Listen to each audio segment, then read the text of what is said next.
જેને પણ ચંદ્રમાં 6, 8 કે 12 હાઉસમાં છે તેણે કશું જ નથી કરવાનું. 2 નાનકડા ઉપાય છે.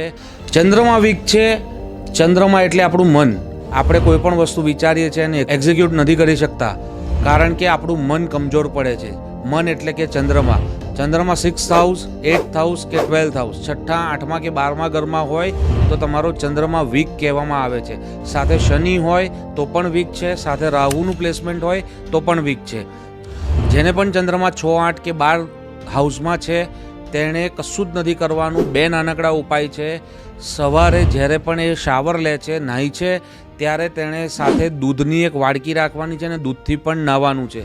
અને રાત્રે સૂતા પહેલાં જેને પણ દૂધ પીવાની ટેવ હોય, 6, 8, 12મા ચંદ્રમાં છે તો તમારે આ ટેવ આજે જ છોડવી પડશે.